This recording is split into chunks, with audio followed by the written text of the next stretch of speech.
Il me faut maintenant parler de la cohérence. Pour moi, la cohérence, chez un sujet humain, c'est pas la même chose que la raison, bien que ça l'englobe. Mais c'est beaucoup plus que la raison.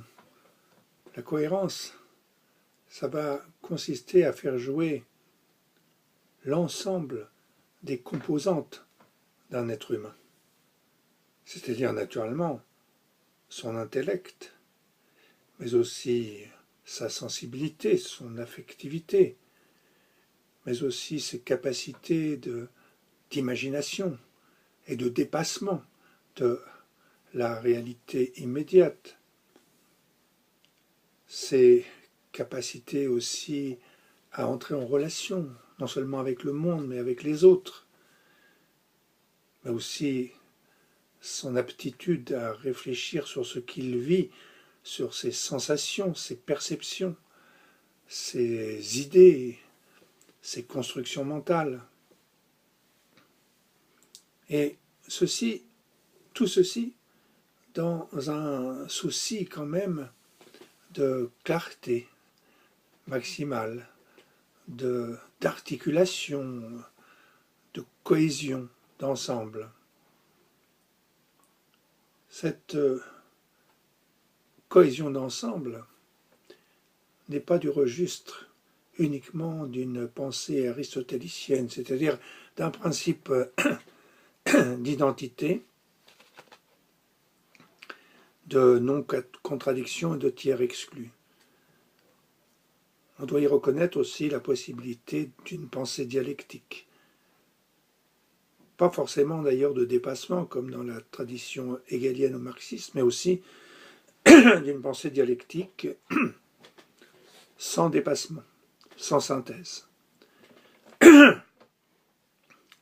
Il faut l'ouvrir aussi à la perspective d'une sagesse taoïste qui prend en compte le Tao dans ses deux dimensions, yin et yang,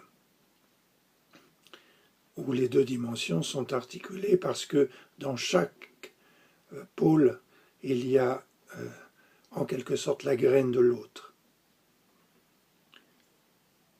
Donc la cohérence, c'est quelque chose de beaucoup plus vaste que la raison. La raison n'est qu'une toute petite partie, même si dans la pensée occidentale, elle obtient la part du lion. Je crois vraiment que justement cette réduction de l'ensemble de la cohérence dans la pensée occidentale à la pensée aristotélicienne nous a conduit, surtout à partir de Descartes, à la fois au progrès évident sur le plan matériel, parce que ça a donné lieu à des travaux scientifiques qui ont apporté quelques éclaircissements sur ce qu'on peut appeler le réel, c'est-à-dire c'est insondable et non symbolisable. Mais en même temps, qui a construit une nouvelle réalité qui aliène le sujet humain parce qu'elle le réduit justement à une cohérence appauvrie.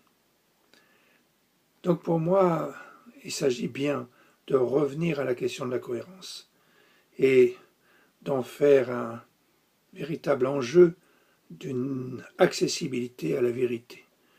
La vérité restant toujours l'attrait, on pourrait dire, ou le désir du philosophe, mais en même temps un point focal qui est toujours à l'horizon et qui n'est jamais complètement atteint.